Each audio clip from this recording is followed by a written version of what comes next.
Welcome back. Matt Hancock has admitted that the British government's COVID plan focused too much on burying the dead rather than on stopping the pandemic. The Health Secretary at the time, who was forced to stand down for breaking the rules himself, as I'm sure you remember, gave evidence to the COVID inquiry today. The attitude, the doctrine of the UK was to plan for the consequences of a disaster. Can we buy enough body bags? Where are we going to bury the dead? And that was completely wrong.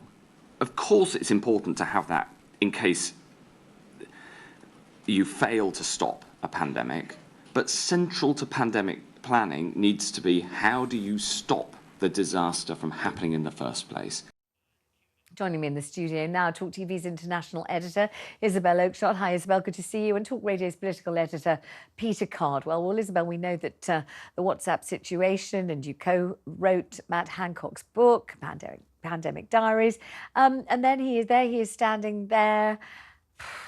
I don't know, do you feel that what he's saying is his fault, or do you think it was something that he was caught up in and he's only just kind of recalling what was going on at the time? So Matt Hancock has been preparing for this moment for a very long time. I mean, even at the beginning of the time that I was working with him on his Pandemic Diaries account, he was anxious about this day of reckoning, if you like. And actually, I think it was rather a breeze for him. Mm-hmm. You know, he was only there for a matter of hours. And the line of questioning from the case, he wasn't particularly challenging for somebody of Matt Hancock's intellect. What I did find very interesting was his line of argument. Now, this module of the COVID inquiry is all about preparedness and planning for the pandemic. It's not about whether lockdowns are or aren't a good thing. No. However, he decided that the key argument he wants to make, whether it's part of this module or not, is that the central thing that went wrong in this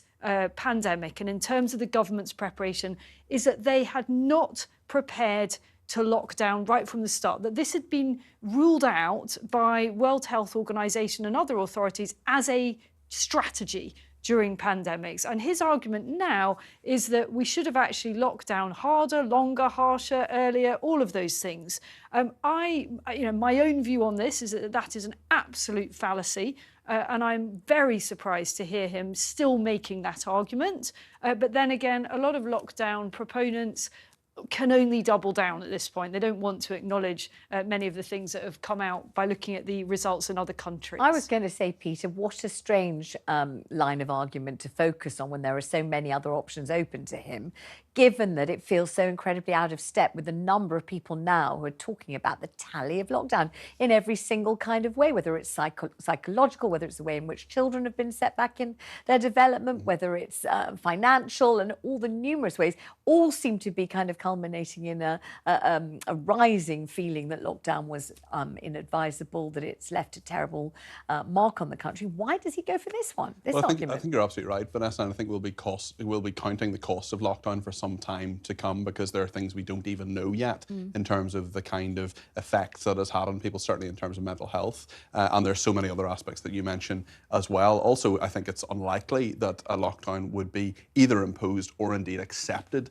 in a future scenario in this regard. And actually, Matt Hancock said that some of the apparatus that would be needed is being dismantled within government, so he was regretful at that as well. It was also very striking in this that he was talking, he gave this apology, as we saw, to those, to the people, to the relatives as well. And I think that, he was confronted by a number of them at various points, both before he went in and indeed when he went over to try to talk to them. So, the emotions are running high within this, but Isabel's absolutely right in that Matt Hancock will be called at various points of this inquiry. There are 6 modules, and we're only in the first one at the moment. In terms of, we'll see many appearances from him, but he knew that the first appearance was absolutely necessary for him, from his perspective, to apologise very, very clearly and to be pretty candid, and in some ways quite bullish in regard to this as well. He was really pushing back, I think, in some of the even gentle blows that were landed on him by the KC involved with this. Isabel, what would you say he's apologising for? How much of his apology do you think is justified, and how much of an apology is he supposed to make for this particular statement? Well, he knows he's got to go through the motions. Now, I don't mean to say that he doesn't mean that he's genuinely sorry that people died. I've no doubt he genuinely is, but that aspect of it felt to me like a necessary performance. And I don't denigrate, you know, his integrity in saying sorry, but he had to do that. I thought that what was so surprising, though, was, and disappointing in a way, is that the KC and those involved in interrogating the witnesses are allowing them to make very sweeping statements without actually challenging those assertions. So, for example, that, you know, all the ills that happened were due to austerity, a very, very laden political expression. For example, you know, Brexit was one of the big problems. And in Matt Hancock's case, the whole thrust of his argument is that actually lockdowns are the key to success in pandemics. At no point did the KC point out that all the evidence is that you can't actually prevent a virus spreading. And the argument is fundamentally flawed because it rests on the assumption that a vaccine will come along for every pandemic, A, and B, that that vaccine, when it arrives, it will be effective. Neither of those things are demonstrably the case and have been in the case of past pandemics. Let's hear him apologise. Here he is. I am profoundly sorry for the impact that had. I'm profoundly sorry for each death that has occurred.